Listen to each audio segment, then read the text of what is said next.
أعوذ بالله من الشيطان الرجيم بسم الله الرحمن الرحيم اللهم عجل لوليك الفرج. हज़रत अमीरुल मोमिनीन अली इब्न अबी तालिब अलैहिस्सलातु वस्सलाम नहजुल બલાગાની અંદર હિકમત નંબર 133માં ઇરશાદ ફરમાવે છે કે આ દુનિયા એક રસ્તો છે, હંમેશા રહેવાની મંઝિલ નથી.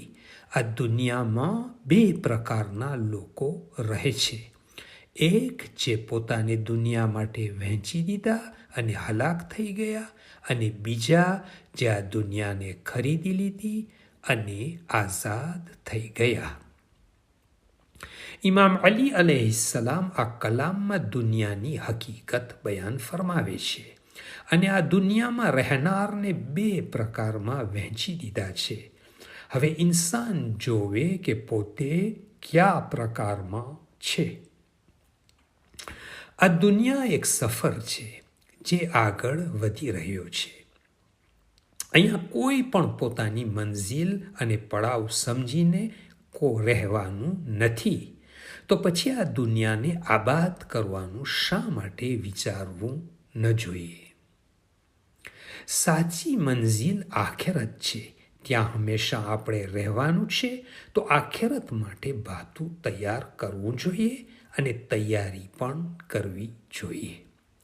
પછી આગળ હદીસમાં છે કે અમુક લોકો આ દુનિયા હાંસિલ કરવા પોતાને વહેંચી દે છે અને પોતાને હલાક કરી દે છે.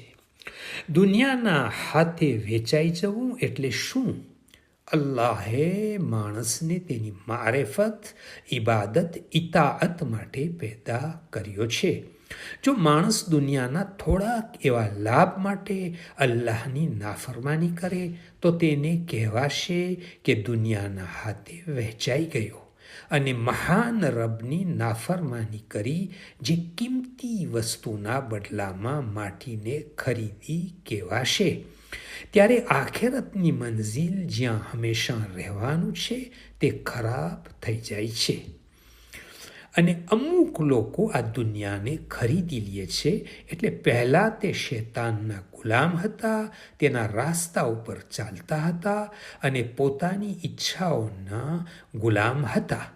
પછી તે અલ્લાહની ઇતાઅત કરવા લાગ્યા એટલે શૈતાનના રસ્તાને છોડી ને અલ્લાહના રસ્તા તરફ આવીને શૈતાનથી આઝાદ થઈ ગયા.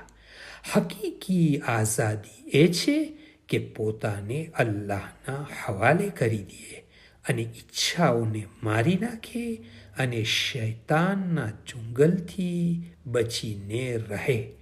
اللهم صل على محمد وآل محمد وعجل فرجهم from Fountain of Ahlul Bayt alayhim السلام.